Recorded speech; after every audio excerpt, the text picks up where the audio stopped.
इंद्रियों के विषयों में जितनी राग आसक्ति होती है, पदार्थों में जितनी आसक्ति होती है, जितनी इनमें महत्व बुद्धि होती है, ये पदार्थ अच्छे लगते हैं, उतने ही पतन की तरफ जाते हैं। हमारा प्रेम जड़ से होगा, शरीर से होगा, संसार से होगा, तो ये एक तरह से पतन की ओर जाना हो जाएगा।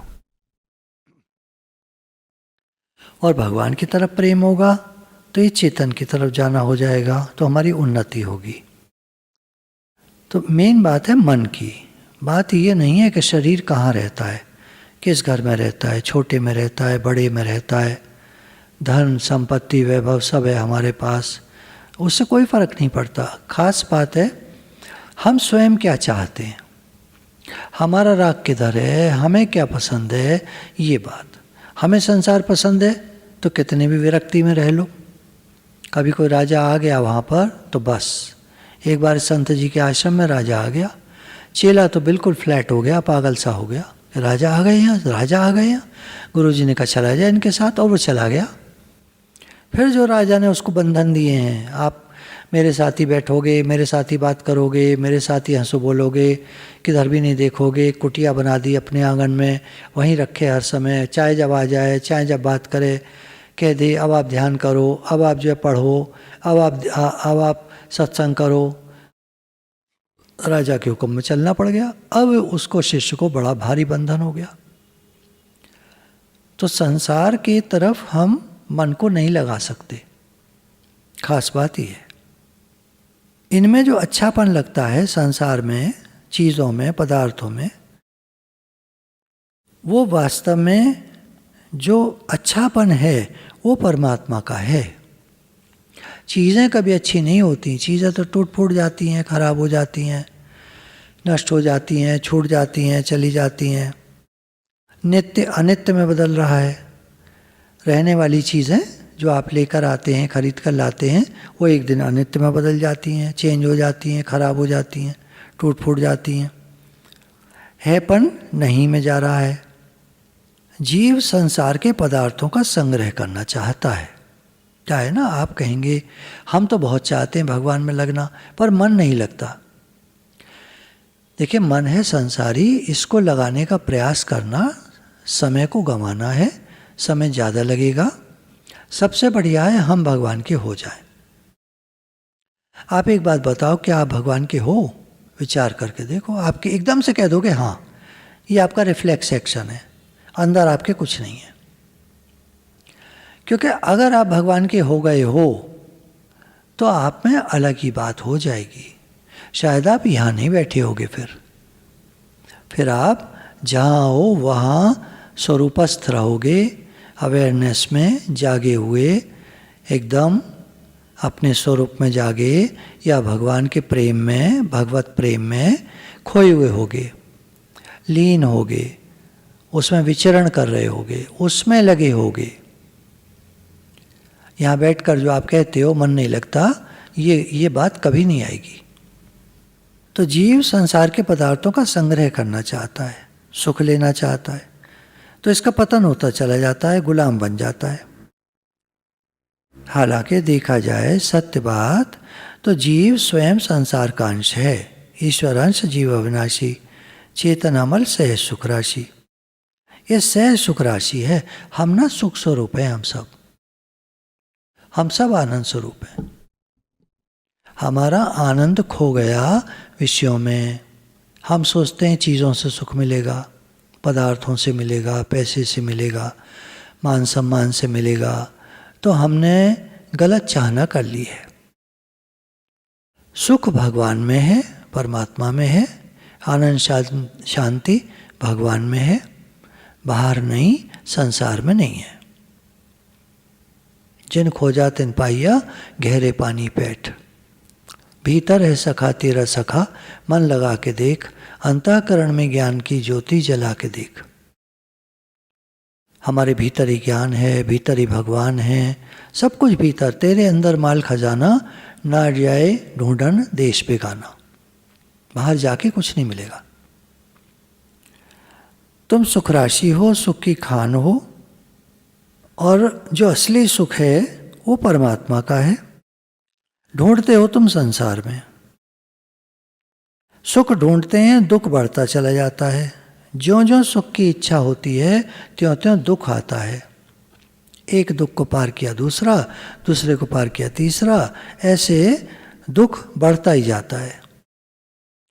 मनुष्य कितनी मेहनत करता है, अब सुख हो जाएगा, तब सुख हो जाएगा, इतना धन पालें तो सुख हो जाएगा, इतने पदार्थ आ जाएंगे, मिल जाएंगे तो सुख हो जाएगा। वहम बढ़ता है और कुछ नहीं, दुख बढ़ता है। संग्रह और भोग ये दुख के देने वाले हैं, अभी नहीं पता चलता, समय के साथ पता चलता है। जितना सुख माणिया उतना भया रोग। जितना सुख इकट्ठा करोगे उतना झंझट बढ़ेगा। रोग यानी परेशानियाँ, दुख, चिंताएं, रख रखाव की चिंता, संभाल की चिंता, फिर खर्चे की चिंता, पैसा कहाँ से आएगा, बहुत सारी चिंताएं लग जाती हैं। और जब संग्रह और भोग की इच्छा मिटती जाती है तो उन्नति होती चली जाती है, परमात्मा की तरफ स्वतः बढ़ने लगते हैं, स्वाभाविक। हम भगवान के अंश हैं, स्वाभाविक हम भगवान की तरफ चलते हैं, बढ़ते हैं, स्वाभाविक ही। पर ये मन हमको गिरा देता है।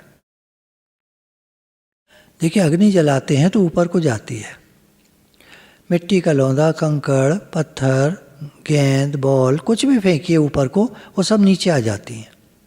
वो सब मिट्टी से उत्पन्न है। और सूर्य से अग्नि उत्पन्न है, तो अग्नि जलाओ तो ऊपर को जाती है। पानी डालो तो किधर जाता है, नीचे को जाता है। धरती में डाल दो, पड़ा नहीं रहता, धरती में सूख जाता है, धरती में अंदर चला जाता है, क्योंकि जल की उत्पत्ति पाताल से है, नीचे, धरती के नीचे जल है। हमारे यहाँ नदी तो बहती नहीं, समुद्र है नहीं, तो हमारे यहाँ जल कहाँ से आया? हम जो अपने शहर में रहते हैं, हमारे यहाँ जल कहाँ से आया? तो हम नीचे से खोद कर लेते हैं, नीचे कहाँ से आया? तो जल का उत्पत्ति स्थान है, वो जल का संग्रह स्थान है, वहीं जमा हो जाता है नीचे। तो जो चीज़ जहाँ से आती है वहीं जाती है वापस, ये नियम है। हम भगवान से आए हैं, हमको एक दिन भगवान के पास वापस जाना है। नियम के अनुसार यही होगा। हम कितना ही चाहें हम दुनिया में रह जाएं, संसार में रह जाएं, अरे मेरा बेटा, अरे मेरी बेटी, ये तो अभी संसार में ही है, मैं क्यों जा रहा हूँ, मैं क्यों जा रही हूँ, सोचते रहो, करते रहो, समय आ गया जाना पड़ेगा। कोई नहीं साथ देता, वो कहेंगे अरे मम्मी भजन करो ना, राम जप करो ना, नाम जप करो ना, ऐसे वो भी ऐसे बोल देंगे। कोई नहीं साथ चलता। आप कितने चिल्लाएंगी, तू मेरे साथ चल, तू मेरे साथ चल, पागल हो गई ये क्या? हम क्या साथ जा सकते हैं? तुम्हारा समय आ गया, हम क्या कर सकते हैं? मतलब आपको जवाब ऐसे दिया, ऐसे नहीं देगा कोई, वो सांत्वना करके ही देगा। अरे नहीं नहीं, तुम चिंता, तुम क्यों परेशान हो रही हो, अब जो भी है, अब ऐसा करो, भगवान का नाम लो, घुमा के बात को कह देगा। कौन कह देगा तुम जा मरो, हम नहीं जाते तुम्हारे साथ, ऐसे कौन कह देगा? पर भाषा वही है, शब्द फर्क है। जैसे गंगोत्री से गंगा जी निकली हैं, 5 किलोमीटर आगे चल के एक बांध बना दिया जाए तो पानी लौटकर गंगोत्री तक वापस चला जाएगा, भर जाएगा, वहाँ पर भरेगा और वापस चला जाएगा। गंगोत्री उसका उद्गम स्थान है।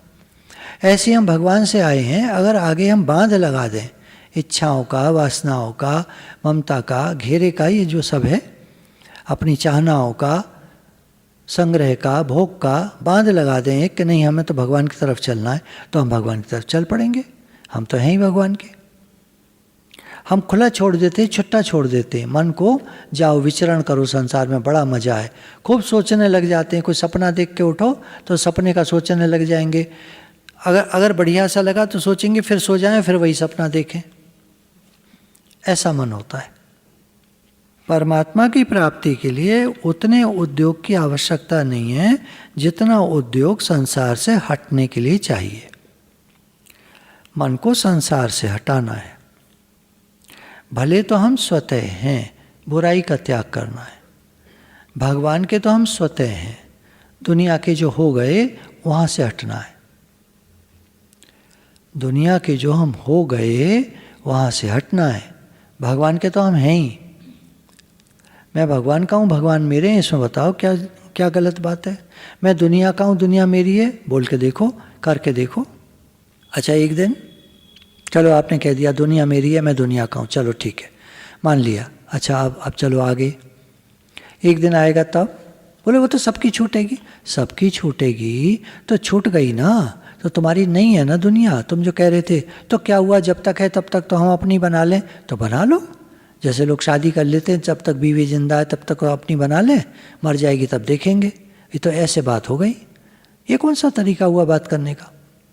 अरे भाई सत्य को जानो, सत्य को समझो, सत्य को पकड़ो।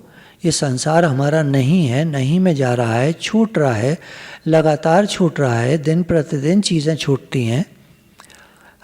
मुझे याद है जब हम पुरानी कोठी में थे तो वहाँ मिक्सी खरीद कर लाते थे, तो एक मिक्सी जो मुझे याद है शादी पर जो आई थी, तो वो करीब करीब 35 साल चली, 30 साल तो चली होगी, पूरी कोठी तक 35 साल लगभग वो मिक्सी चली। और जब कोठी से यहाँ आए हम, चेंज हुआ, तब से अब तक 10 मिक्सी चेंज हो गई हैं, क्योंकि हाथ चेंज होते रहते हैं। रोज़ कोई नया चलाता है, रोज़ कोई नया चलाता है। कोई आया लाइए हम कर दें, कोई आया लाइए हम कर दें, तो वो मिक्सी जो है हर साल में ख़राब हो जाती है। कुकर एक ही था हॉकिंस का 5 लीटर का, अब वो 20 कुकर आए और ख़राब होकर फिक गए मतलब वो तो यहाँ तो इतना सामान निकल जाता है। कोई कहता है हमें दे दीजिए प्रसाद है, कोई ले जाएगा, कोई ले जाएगा, कोई ले जाएगा, 20 कुकर आए और चले गए। रहने वाला क्या है? तो सीखने की समझने की बात है। संसार अस्थिर है, रहने वाला नहीं है। साधक का काम है अपने स्वरूप की तरफ चलना, स्वाभाविक आनंद की तरफ चलना, या कहें भगवान की तरफ चलना। भगवान से प्रेम बढ़ाए, भगवान ही हमारे हैं, ये संसार हमारा है नहीं। दुखालयम कहा, अशाश्वतम कहा, रहने वाला नहीं है। दुखों का घर है, रहने वाला नहीं है, छूटने वाला। तो छूटने वाली चीज से क्या मोह करना, क्या स्नेह करना, क्या चिपकना? धर्मशाला के कमरे को आप अपना कह लो, भले कह लो, होगा नहीं आपका। ऐसी यहाँ के मिले हुए घर को कितना ही अपना कह लो, संसार के मिले हुए घर को कितना ही अपना कह लो, आपका होएगा नहीं। लास्ट में छूटने वाला, एक दिन आएगा सब छूट जाएगा। तो इसलिए भगवान से प्रेम बढ़ाना है। बार बार कहते रहे, हे नाथ मैं आपको भूलो नहीं, मैं आपका हूँ, आप मेरे हैं। हे मेरे नाथ, हे भगवान, हे प्रभु। संसार का सुख लोगे तो उसमें दृढ़ता, जड़ता आएगी, पक्का होएगा संसार। और त्याग करोगे, त्याग मतलब मानसिक, मन से कहोगे ये संसार मेरा नहीं है, मेरे तो गिरधर गोपाल, मेरे तो भगवान है, तो चेतनता आएगी। भोग और संग्रह त्याग करना, ये भी एक त्याग है, परंतु त्याग करना है राग का। मुख्य त्याग है राग का त्याग। भोग और संग्रह का त्याग कर दिया, ठीक है, बढ़िया है, पर भगवान ने कहा मैं इसे बढ़िया नहीं मानता। गीता में अग्नि का त्याग करने वाला सन्यासी नहीं है, कर्मों का त्याग करने वाला योगी नहीं है, ऐसा भगवान ने कहा। तो भगवान कहते हैं राग का त्याग करना है। जब तक संकल्प विकल्प का त्याग नहीं करेगा, मैं त्यागी नहीं मानता। संकल्प विकल्प का त्यागी ही सच्चा सन्यासी है, ऐसा गीता में भगवान ने 6 अध्याय में कहा। संसार में जो आसक्ति है, जो राग है, मिठास है, प्रियता है, इसका त्याग करना है। जो संसार प्रिय लगता है, हमको अच्छा लगता है, उस प्रियता का त्याग करना है। संसार तो रहेगा जब तक शरीर रहेगा, कहाँ जाएंगे? जहाँ जाएंगे वहाँ संसार है। छोड़कर कहीं चले जाओ, संसार सब जगह है। जंगल में भी संसार है। संसार का जंगल का संसार में नहीं है, कहीं बाहर है, कहीं दूसरी दुनिया में क्या जंगल?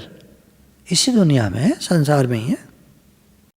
वस्तुएं दुखदायी नहीं है, अपनी आसक्ति, राग, कामना, इच्छा, तृष्णा, ये सब दुखदायी है। पैसा है, देखिए सेवा करता है, उसी पैसे में जब राग हो जाता है आदमी को, तो पैसे को भींच लेता है, भिक्षुक की कथा में क्या है? पैसे को जमा कर लिया, किसी को देता नहीं था, ना अपने ऊपर खर्च करता था ना किसी पर खर्च करता था। खाने पीने की घर में तंगी कर रखी थी, मुश्किल से कोई सामान मंगा कर के इसी से पेट भर लो। जमा करे जा रहा था पैसे को, क्या करेगा? मरेगा नहीं। तो संबंधियों ने उसकी फिर खबर ले ली अच्छे से। समय तो बदलता है, समय बदला और उसका सारा धन इधर उधर छिन्न भिन्न हो गया। अब तो वो फक्कड़ी एकदम जैसे फकीर भिखारी हो जाते हैं, ऐसे हाल में आ गया। घर वालों ने निकाल दिया उसको बाहर, ऐसी हालत हो जाती है। तो संसार के पदार्थों में, भोगों में जो महत्व बुद्धि है, सुख बुद्धि है, बढ़िया बुद्धि है, ये पतन करने वाली है।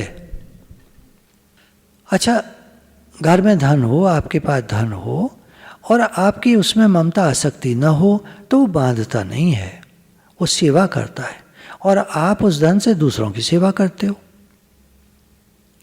तो ऐसे ही संसार में ममता रहित होकर, वासना कामना रहित होकर, तृष्णा रहित होकर, अपनेपन से रहित होकर बर्ताव किया जाए तो शांति मिलती है।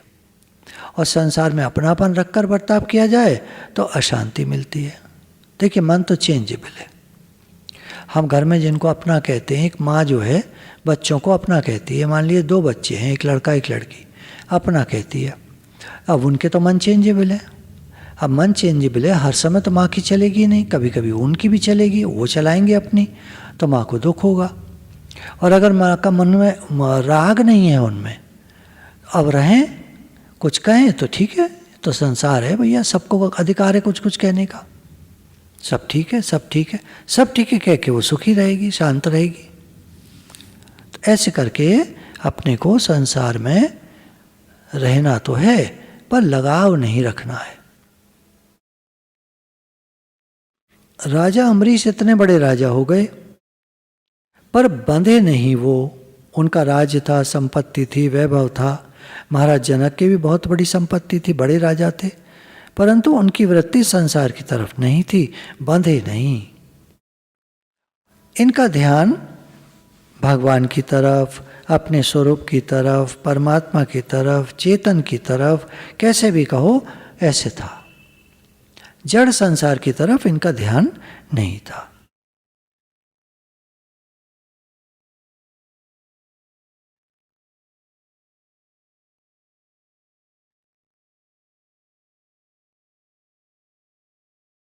जड़ता की तरफ चलने से जड़ता आती है, चेतन की तरफ चलने से चेतनता आती है। चेतनता में बोध है, वैराग्य है, त्याग है। स्वतः ही वैराग्य त्याग होता है और वैराग्य त्याग करने में स्वतः ही चेतनता की तरफ वृत्ति होती है। यानी जब हम संसार की तरफ चलते हैं तो हमारा मन जड़ संसार की तरफ झुक जाता है और उसमें लिप्त हो जाता है। चेतन परमात्मा है, उनकी तरफ चलने से हमारे अंदर एक चेतनता आती है। आप देखना, जब जब आपका मन भगवान में लगेगा, आपको एक शांति, एक उत्साह, एक पॉजिटिविटी, सकारात्मकता और एक चेतनता महसूस होगी। चेतनता अर्थात आपके मन में, इंद्रियों में, स्वभाव में, आपके बोध में मतलब कि आपके ज्ञान में, आपकी समझ में एक आपको एक विवेक जागृत सा महसूस होगा। एक बड़ा, उसका वर्ड तो चेतनता ही है, मैं आपको कहना चाहिए व्याख्या देने की कोशिश कर रहा हूँ कि वो जो एक चेतनता है, आपको जागरूकता, आप बिल्कुल जागे हुए, awareness, live in the moment, जितनी बातें कही जाती हैं भगवान की तरफ चलने में, वो आपको सारी अनुभव होंगी। और संसार की तरफ चलने में सिर्फ एक बात अनुभव होगी कि आपका मन संसार में फंसता जाएगा। आपको संसार संसार संसार ज़्यादा मन जाएगा। वो भोग जिसमें आप जाना चाहते वो दिखाई देगा हर समय, उधर लालसा होगी उसको भोगने की, देखने की, उसमें जाने की, प्रवृत्त होने की। जैसे मान लीजिए आपको छोले भटूरे पसंद है, किसी दुकान वाले के छोले भटूरे बहुत अच्छे होते हैं, आप उस मार्केट में जब जाओगे वहाँ ज़रूर खाओगे, उसको खाए बिना जब आ जाओगे आपका मन खराब हो जाएगा, आपका मूड ऑफ हो जाएगा, आप दोबारा जाओगे और खा कर आओगे। तो ये एक जड़ता में फंसना होता है। चेतनता निकालने के लिए है, जड़ता फंसाने के लिए है। ऐसे जीव बीच में है, एक तरफ संसार है, एक तरफ परमात्मा है। एक तरफ भोग ऐश्वर्य है, अनर्थों का भंडार है, तरह तरह के अनर्थ, तरह तरह के पाप जिनका वर्णन नहीं कर सकते, जिनको जानते नहीं, ऐसे ऐसे पाप, बड़े भारी अनर्थ, और जीव उसमें फंसता चला जाता है।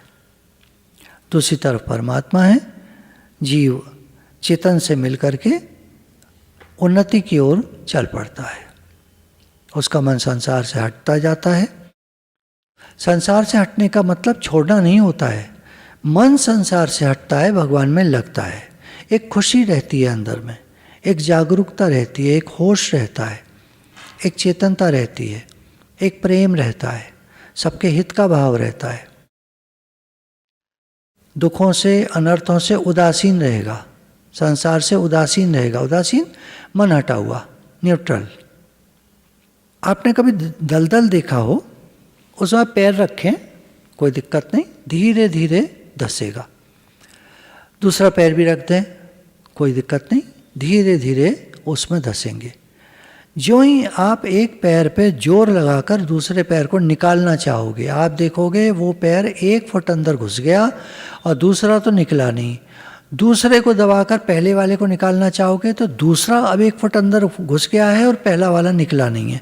इस तरह आदमी 1-1 फुट करके अंदर धंसता चला जाता है और मर जाता है घुटकर उसमें। इसको दलदल कहते हैं। ये उपमा दी है संसार की। संसार एक दलदल है, एक भवसागर है।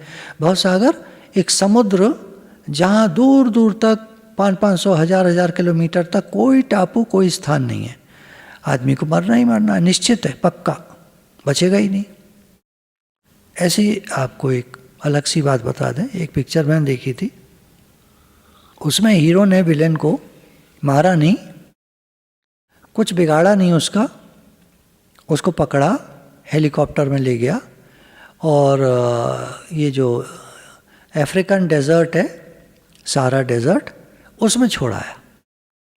बोला 250 किलोमीटर तक यहाँ से चारों तरफ ना कोई गांव है, ना कोई पानी का कुआं है, ना कोई पेड़ है, मतलब छाँव नहीं, रेत ही रेत है, रेत ही रेत है। तू चलता जा, भागेगा तो 1 दिन में मर जाएगा, चलता रहेगा तो 7 दिन में मर जाएगा, पार नहीं जा पाएगा। ऐसी जगह छोड़ दिया जहाँ से कोई, उसको कोई लिफ्ट, कोई सवारी, कुछ नहीं, वहाँ गाड़ियाँ वाड़ियाँ कुछ नहीं, सड़क ही नहीं है। 250 किलोमीटर तक इधर उधर कहीं कोई सड़क नहीं है, कोई सवारी नहीं है, कोई आना जाना नहीं, कोई ट्रैफिक नहीं, कोई कुआं नहीं, जल नहीं, कोई होटल नहीं, कोई खाना नहीं, कुछ नहीं।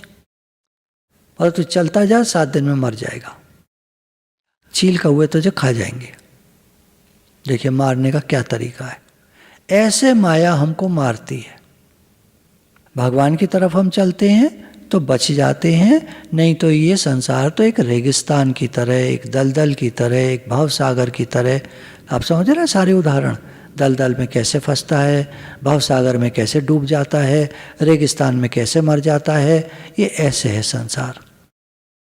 आप कहेंगे हमें तो ऐसा नहीं दिखता, बिल्कुल सही बात है, किसी को नहीं दिखता, होता ऐसा ही है। ज्ञान कहता है कैसे धीरे धीरे आदमी मर रहा है। किसी की आयु 80 साल है, अब वो 60 का हो चुका है, तो उसकी आयु कितनी बची? 60 साल बची, 20 साल बची, अर्थात 60 साल उसके चले गए, 60 साल मर गया, अब 20 साल और बचा है। अब वो 70 का हो गया, अब 70 साल उसका जैसे चला गया, मर गया, अब 10 साल बचे। 79 का हो गया, 79 साल चले गए, 1 साल का रह गया है बस। 79th बर्थडे मनाता है, अर्थात 79th मरण डे बनाता है। अब मेरा मरने का समय आ चुका है, 1 साल और। ऐसे संसार, ऐसे बीत रहा है समय। दलदल में फंसता जा रहा है, भवसागर में डूबता जा रहा है, रेगिस्तान में भागने का प्रयास कर रहा है, बचने का प्रयास कर रहा है और मरता जा रहा है। ये हम भजन ध्यान करेंगे, ये करेंगे, वो करेंगे, लोग हमें अच्छा समझेंगे, आदर करेंगे, यह है दलदल में फंसना। सत्संग में आने के बाद भी दलदल में फंसना हो सकता है। क्या? मान बढ़ाई की इच्छा। सत्संग में हम आए हैं, हमारा उद्देश्य क्या है? भगवान या मान सम्मान, आराम, आदर मिलेगा, वस्तुएं मिलेंगी, क्या होगा? दलदल में फंसना है। उद्योग तो करता है निकलने का, सत्संग की बातें करते हैं, लगता है निकलना चाहते हैं, संसार बंधन से छूटना चाहते हैं, मुक्त होना चाहते हैं, और फंस रहा है। मान सम्मान, आदर, मीडिया, पब्लिसिटी, स्टेज पर बैठकर भाषण, लोगों को बता तो रहा है बड़ी बड़ी बातें, ज्ञान की बातें, भगवान से नहीं जोड़ता, अपने से जोड़ता है। सारे चील कौवे उसको झपट लेते हैं। आप बुरा न मानिएगा, चील कौवे आपको नहीं कहा, सत्संगियों को नहीं कहा, परंतु जो आज के हालात हैं कि मेरे कारोबार बड़ा हो जाए, मेरे मकान बड़ा हो जाए, मेरा धन बहुत हो जाए, तो ये सब चील कौवे ही तो हैं। तो ये कहते हैं गुरुजी आप आशीर्वाद करो हमारे ये सब हो जाए। अब जो गुरुजी उस तरह के होते हैं उनको चाट जाते हैं ऐसे लोग, सारे पुण्य ले जाते हैं उनके। उद्योग तो करता है निकलने का, पर फंसता जाता है। इसलिए सावधानी चाहिए, सावधानी की आवश्यकता है। अम्मा जी कहते थे सावधानी हटी दुर्घटना घटी। सावधान रहो, भगवान को चाहो, ये सब मान सम्मान, आदर सत्कार, मान बढ़ाई, सुख आराम, वैभव, संपदा, रुपया पैसा, ये सब छूटने वाला है, रहने वाला नहीं है। तो इस बात को समझो, संसार से निकलना चाहो। निकलने का क्या तात्पर्य है? भगवान को भजो, भगवान से प्रेम बढ़ाओ। भोग और संग्रह की तरफ जो वृत्ति होती है वो पतन करती है। कई लोग समझते हैं सत्संग में त्याग की बात चलती है, संग्रह मत करो, त्याग करो। संग्रह की इच्छा है किसी को, करता है, अब ठीक है, अब वो कहता है इच्छा के बिना कैसे होगा? ऐसा नहीं है कि इच्छा से ही होगा। जो आपको मिलना है वो समय के हिसाब से मिल जाएगा। बिना इच्छा के ज़्यादा वस्तु आती है, मांगने से कम आती है। देखिए आप एक बात देखो, आप कुछ देना चाहते हो, दान देना चाहते हो, भोजन है, कपड़ा है, वस्तु है, कुछ भी है, देना चाहते हो। किसको देना चाहोगे आप? किसी त्यागी वैरागी बाबा जी को, महान किसी जो भगवान में लगा हो, या जो कहे इधर आओ, मुझे दो, मुझे दो, मुझे दो, उसको दोगे आप? जो त्यागी वैरागी दिखेगा आपको, महान दिखेगा, महान आत्मा, महात्मा दिखेगा। जो मांग रहा है बैठा, दुकान लगा के बैठा है, मुझे दो, मुझे दो, दुकान मतलब इस तरह का व्यापार करता है, कारोबार करता है, चीज़ें बेचता है अपनी, और पैसा भी लेता है, दान चंदा भी लेता है। तो आप किसको देना चाहोगे? जो त्यागी है। ऐसे समझ लो आप, एक कोई ज़रूरतमंद है, आपकी नॉलेज में है, और वो लेने के बाद आपको खूब दुआएं देगा। एक दूसरा, कोई चोर आ गया और ज़बरदस्ती चाकू दिखा के आपसे धन हड़पना चाहता है, छीन लेना चाहता है, और दुआ हुआ का तो कोई सवाल ही नहीं है, छीन के भाग जाएगा। तो आप किसको देना चाहोगे? आवश्यकता जिसको है उसको, या चोर को? जिसको आवश्यकता है, जहाँ से आपको दुआएं मिलेंगी, जहाँ से आपको आशीर्वाद मिलेगा, जहाँ आपका नाम होगा। हो सकता है कोई पत्रकार हो, वो आपका फ़ोटो खींचे देते हुए। और चोर छीनेगा तो वहाँ तो कोई नहीं देखेगा, जानेगा, आपकी भद दौड़ होगी, चोर लूट ले गया इनको, आप बिल्कुल नहीं देना चाहोगे। तो संसार में जो लेना चाहते हैं उनको आप नहीं देना चाहते, जो नहीं लेना चाहते उनको आप देना चाहते हो, वहाँ आपको महानता दिखती है। और जो लेना चाहते हैं वहाँ आपको छोटापन दिखता है। कोई महात्मा जब आपसे कुछ लेते हैं तो आप एहसान मानते हो, बहुत शुक्राना आपका, आपने ये वस्तु ली, हम तो धन्य हो गए। और कोई चोर ले ले तो उसका शुक्राना मानोगे? क्यों? आप तो देना चाहते हो, क्या बात है, कोई ले ले, आप तो देना चाहते हो ना। तो चोर है, डाकू है, लेना चाहते हैं, उसको आप देना नहीं चाहते। जो महात्मा लेना नहीं चाहते उनको आप देना चाहते हो, कैसी विडंबना है। तो कहने का मतलब ये हुआ, जिनके अंतःकरण में वस्तुओं का महत्व है, आप उनको नहीं देना चाहते, उनसे दूर भागते हैं, वस्तुएं उनसे दूर भागती हैं। और जिनके अंदर वस्तुओं का महत्व खत्म हो गया है, उधर वस्तुएं आकर्षित होती हैं। स्वामी रामतीर्थ ये बात कहा करते थे कि तुम दुनिया को लात मारो, दुनिया सलाम करे, झुक झुक सलाम करे। कहने का भाव ये था कि तुम दुनिया को छोड़ दो, उधर से ध्यान हटा लो, दुनिया तुम्हारे पीछे आएगी, और तुम दुनिया की तरफ चलोगे, दुनिया तुमसे दूर जाएगी। उदाहरण देते थे परछाई का। परछाई को तुम पकड़ने चलो तो तुमसे दूर जाती जाएगी, और तुम पीठ कर दो उधर, सूर्य की तरफ चलो, परछाई तुम्हारे पीछे आएगी। ऐसे माया भगवान की परछाई है। अब आप समझ लो, आप भगवान की तरफ चलोगे, परछाई आपके पीछे चलेगी। आप भगवान से दूर संसार माया की तरफ चलोगे, परछाई आपसे दूर भागेगी, माया आपसे दूर भागेगी। भगवान का सिमरन हो, भगवान का भजन हो, सत्संग हो, तो भगवत प्राप्ति हो, क्योंकि वो अपने हैं, स्वयं के हैं। स्वयं की तरफ वृत्ति स्वतः होती है, स्वाभाविक होती है, बिना किए होती है। पर मनुष्य करता क्या है? झूठ, कपट, बेईमानी, अन्याय, पाप, विश्वासघात, इन दोषों की तरफ चल पड़ता है। तो परमात्मा की तरफ नहीं चल पाता, संसार की तरफ गति हो जाती है और भवसागर में डूब जाता है, दलदल में फंस जाता है। अब देखिए, कुछ लोग गीता का पाठ करते हैं, भजन करते हैं, सत्संग करते हैं, परंतु महत्व बुद्धि पदार्थों में होती है, भोगों में होती है, धन में, मान में, आदर में, शरीर के आराम में, स्त्री में, सुख में, इन सब में आसक्तियाँ होती हैं। कैसे पहुँचेगा भगवान की तरफ, कैसे चलेगा? जब मन जड़ता की तरफ चलता है तो उसको होश नहीं होता, बेहोश हो जाता है। परमात्मा की तरफ चलने से होश आता है, प्रकाश होता है।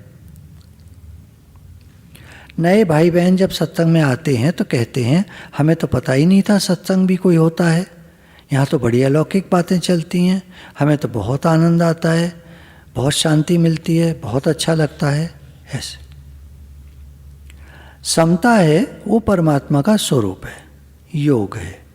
संसार से वियोग भी योग है, परमात्मा में स्थिति हो जाए वह भी योग है।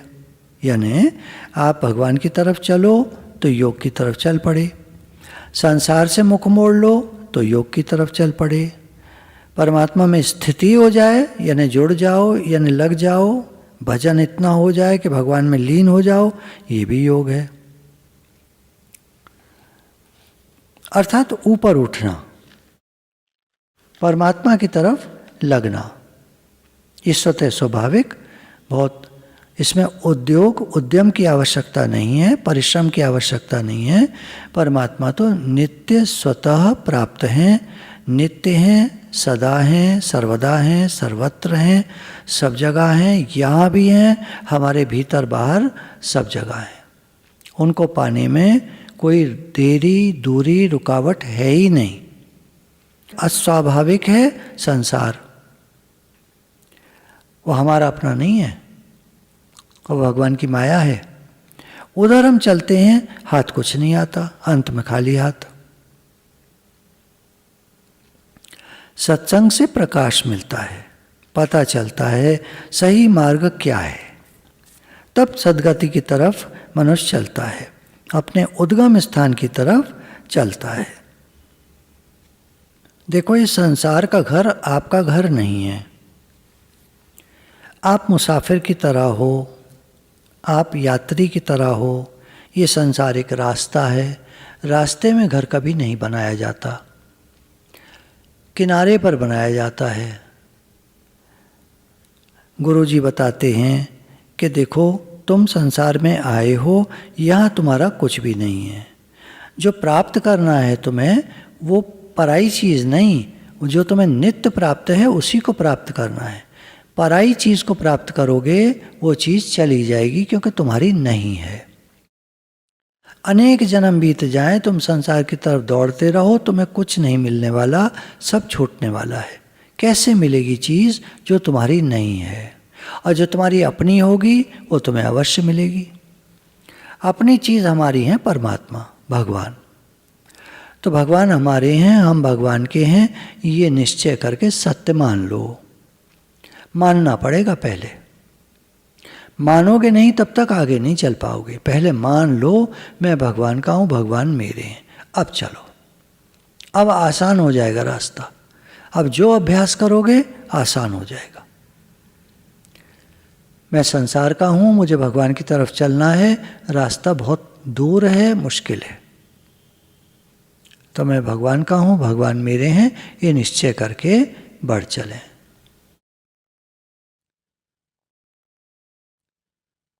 श्रीमद् भगवद गीता में भगवान ने कहा, सुख दुख से रहित या सुख दुख में सम।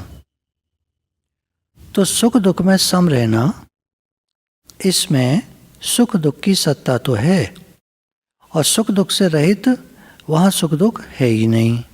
तो दोनों में क्या फर्क हुआ? सुख दुख में सम रहना, उदाहरण लेते हैं।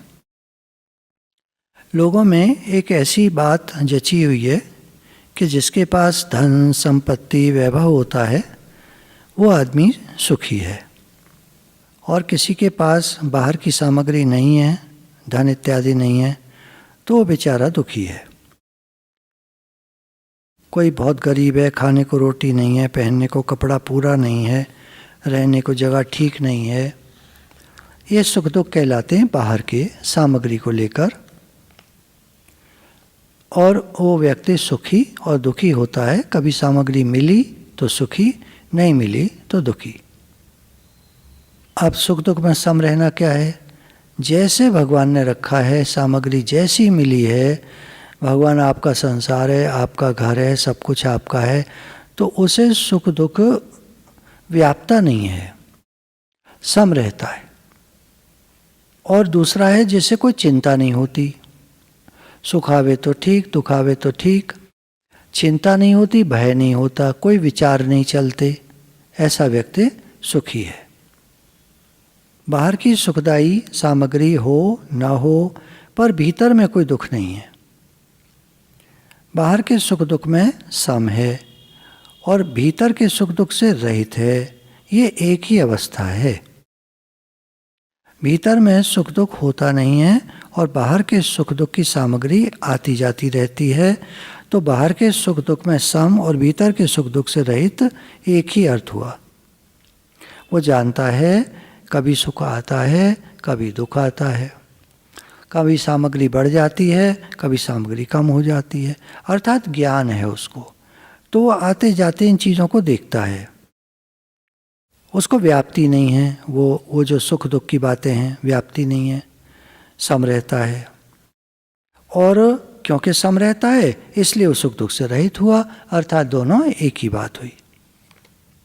प्रिय की प्राप्ति पर हर्षित न हो और अप्रिय की प्राप्ति होने पर उद्वेगित न हो। तो क्या अर्थ हुआ? सुख दुख से रहित हुआ कि सुख दुख में सम हुआ। प्रिय और अप्रिय का ज्ञान होना दोष नहीं है। कोई अनुकूल बोलता है, कोई प्रतिकूल बोलता है, कोई गाली देता है, कोई प्रशंसा करता है। अब प्रतीति तो है, पता तो चल रहा है कि वो ऐसा कर रहा है, हमारी प्रशंसा कर रहा है कोई, तो पता तो चल रहा है ना। कोई बुरी तरह बोल रहा है तो पता चल रहा है। भीतर की जो हलचल होती है उससे रहित होना, भीतर की हलचल से रहित हो जाना, ये समता हुई। सिद्धि और असिद्धि को समझें। कार्य हो गया, ये सिद्धि हुई, कार्य नहीं हो पाया, ये असिद्धि हुई। तो ये अलग अलग बातें हुई। अभी बाहर की बातें हुई। बाहर के सुख दुख में सम रहें, माने भीतर में सुख दुख ना हो। जैसे जय पराजय होती है, जय में लाभ होता है, पराजय में हानि होती है। लाभ से सुख होता है, हानि से दुख होता है। इस वास्ते हानि और लाभ ये तो संसार की हैं और भीतर से सुख दुख ना हो, वो संसार से ऊंचा उठ गया। बाहर की हालत परिस्थिति सुख और दुख लाती है, जय हुई पराजय हुई तो सुख और दुख आते हैं, पर वो अंदर में भीतर में सुख दुख उसको सुखी दुखी नहीं करते, समता रहती है, वो संसार से ऊंचा उठ गया। जिन लोगों का मन साम्यावस्था में स्थित हो गया, यानी जिसके मन में समता हो गई, वो संसार को जीत गए, संसार से ऊपर उठ गए। संसार दिखे परंतु उसके विकार में कोई हानि लाभ नहीं है। ये सर्वथा हो जाए तो जीवन मुक्त हो जाएंगे। संसार दिखता है, सुख दुख आता जाता दिखता है, हालत परिस्थिति बदलती हुई दिखती है, मान अपमान दिखता है, भासता है, लगता है, मतलब दिखाई देता है, पता चलता है, पर अंदर में हलचल ना हो, ये जीवन मुक्ति की अवस्था है। देखिए, एक पारमार्थिक बात होती है, एक व्यवहारिक बात होती है। व्यवहारिक बात तो ऐसे हुई कि किसी ने हमारा मान किया, किसी ने अपमान किया, सुख आया दुख आया, उसे पता है ये दोनों परिवर्तनशील हैं, बदलने वाले हैं। सुख भी नहीं रहेगा, दुख भी नहीं रहेगा, मान नहीं टिकता, अपमान नहीं टिकता। हमारे मन के अनुकूल वस्तु कभी मिल जाती है, कभी नहीं मिलती है, कभी मिली हुई वस्तु चली जाती है, अवस्थाएं बनती हैं अलग अलग। तो जिनको ज्ञान है इस बात का, वस्तु का आना और जाना ये नियम है प्रकृति का, आती है जाती है, आती है चलो जाती नहीं, खराब हो जाती है, फिर संसार परिवर्तनशील है, इसमें नित्य प्रति परिवर्तन होता रहता है। अब हमें दिखता भी है, लगता भी है, लगता मतलब भासता है, लेकिन अंदर में विकार पैदा ना हो इस बात का कि हम सुखी दुखी ना हो, समता बनी रहे, ये बात, हम सुखी दुखी ना हो, समता बनी रहे, ये बात। अब कैसे करें? तो इसके लिए बहुत विचार करना पड़ेगा। अभ्यास तो नहीं कहेंगे, इसके लिए कोई अभ्यास नहीं है, इसके लिए विचार है। सुख आया तो क्या क्या मिल गया, दुख आया तो क्या चला गया, संसार हमारा है ही नहीं, इसमें क्या मिलना और क्या बिछड़ना, क्या मिला और क्या छूट गया, संसार हमारा है ही नहीं। किसी जगह पर हम जाएं, वहाँ मान लीजिए कोई आदमी एक प्लेट जिसमें कुछ भोजन का सामान रखा है हमारे हाथ में दे गया, 2 मिनट बाद आया और उस प्लेट को ले गया, अरे आपकी नहीं है किसी और की है। एक बार हमारे एक सत्संग प्रेमी ने बताया कि वो कुछ टेस्ट कराने के लिए एक हॉस्पिटल में गए थे, तो जो टेस्ट होते हैं साधारण तो जनरल वार्ड में बिठा देते हैं कि अभी आपका टेस्ट होएगा, टाइम आता है बुला लेते हैं, उसके बाद फिर बिठा देते हैं, अब आपकी रिपोर्ट आने वाली है, तो जनरल जो बैठे होते हो सब लोग वहीं बैठ जाते हैं, वहीं होता रहता है सबका। तो हुआ क्या, उनको टेस्ट कराने जब अंदर ले गया जो व्यक्ति, तो उसने टेस्ट करा, कहा कि अभी आधे घंटे में रिपोर्ट मिलेगी आपको, चलिए आप बैठिए। तो दूसरा आदमी व्हील चेयर लिया खड़ा था, बोले बैठिए, तो हम बैठ गए उस पर। तो ले जाके हमको बढ़िया से एक वार्ड में छोड़ाया, एक बढ़िया से कमरे में। हमने कहा अरे वाह, यहाँ तो बड़ा अच्छा ट्रीटमेंट मिल रहा है। वो वीआईपी रूम था। 15 मिनट बाद वही व्यक्ति आता है, अरे मैं तो गलत आपको ले आया, यहाँ तो किसी और को आना है, बैठिए बैठिए जल्दी में। तो हमने कहा बैठने की ज़रूरत ही नहीं, हम कोई बीमार थोड़े ही हैं। तो हम उठ करके अपना चल पड़े, हम लाउंज में जाकर फिर बैठ गए। तो ऐसा भी होता है देखिए। तो जीवन है, यहाँ तरह तरह की बातें होती रहती हैं। तो जो समझदार हैं, जो जानते हैं कि यहाँ कुछ भी होता है संसार में, वो बुरा नहीं मानते। मिलने पर कोई खुशियाँ नहीं मनाते, चले जाने पर दुख नहीं मनाते, ये मेन बात है। देखिए, दुख का होना, सुख का होना, प्रतीत होना, तो प्रतीत तो किसी को भी हो सकता है। जब रूम बढ़िया मिला, बोले मैं तो बड़ा खुश हुआ, बढ़िया रूम मिला। अब हो सकता है यहाँ तो खाने को भी आए बढ़िया सा, तो उनको ऐसा भाव आया, लेकिन वो इतने में ही वो आ गया 10 मिनट बाद ही कि चलिए चलिए मैं तो गलत आदमी को ले आया। तो अब संसार है ना, कुछ भी होता है यहाँ, तो इसमें क्या सुखी दुखी होना मनाना, पर हम लोग होते रहते हैं। हम लोग को आदत पड़ी है शुरू से, कोई चीज़ मिले तो खुशी मनाओ, चली जाए तो दुख मनाओ, ऐसे। लेकिन जो विचारक होते हैं, काफ़ी विचार करते हैं, ज्ञान का सत्संगी होते हैं, वो फिर सुख दुख में धीरे धीरे धीरे धीरे सम होते जाते हैं। भगवान ने कहा ना गीता में, क्रम क्रम से अभ्यास करता हुआ उपरति को प्राप्त हो। उपरति क्या है? समता। तो क्रम क्रम से जब चलेगा हमारा ये सब विचार चलेगा तो समता आती जाएगी जीवन में। ये बात। मुक्ति क्या है? सुख दुख से छूटना, यही मुक्ति है। सुख और दुख दोनों एक जाति के हैं, संसार के ही तो हैं दोनों, और हम दूसरी जाति के हैं, हम भगवान के हैं। संसार एक जाति का, भगवान दूसरी जाति के। क्या? संसार जड़ है, परिवर्तनशील है, भगवान चेतन है, अपरिवर्तनशील है। गुण दोनों के बिल्कुल अलग अलग हैं। भगवान ने संसार बनाया है, संसार उन्हीं का है, लेकिन माया को मिलाकर बनाया है। देखिए, आटा आपका सूखा आटा 10 दिन तक बड़े आराम से आप उसको डब्बे में बंद कर दो, रखा रहेगा, जरा भी खराब नहीं होगा। उसी आटे में आप पानी मिला दो, अब रख दो, चाहे डब्बा बंद चाहे डब्बा खुला, वो फर्मेंट होने लगेगा। 1 दिन में, 2 दिन में, 3 दिन में उसमें फिर बदबू आने लगेगी, उबज जाएगा। उबज जाना कहते हैं ना, फूल जाता है, उसमें ईस्ट पे खमीर पैदा हो जाता है और ख़राब हो जाता है। वो 3-4 दिन बाद वो आटे को खा नहीं सकते, उसको गाय को डालना पड़ेगा या बाहर फेंकना पड़ेगा। परिवर्तनशील कैसे हुआ? पानी मिलाने से। और ऐसे 10 दिन रखा रहे, 1 महीना रखा रहे, कुछ नहीं बिगड़ता। उदाहरण से ये समझना, देखिए उदाहरण पूरा नहीं बैठता, कभी बात समझने के लिए होता है। उदाहरण से ये समझ में आता है कि भगवान चेतन है, पर उन्होंने माया को का सहारा लेकर के संसार का निर्माण कर दिया। अब माया का जो सहारा लिया, माया परिवर्तनशील है, लुभावनी है, उसमें सुख दुख भरा पड़ा है।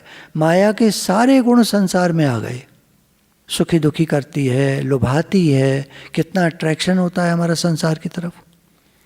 गुरु रोज बता रहे हैं, एक दिन मरना है, भगवान सत्य हैं, भगवान का भजन करो। जब कोई मर जाता है तो क्या कहते हैं? राम नाम सत्य है। तो भाई जीते जी क्यों नहीं उसने समझा?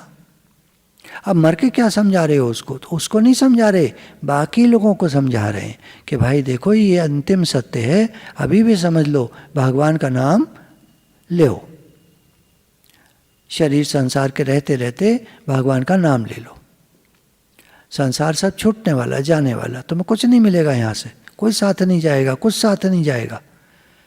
पर कितना अट्रैक्शन होता है संसार में, हमारा मन बार बार संसार में चला जाता है, बार बार संसार का चिंतन होता है, मनन होता है। हम सोचते हैं भगवान का नाम लेंगे, आता है संसार मन में। ऐसे हालत है।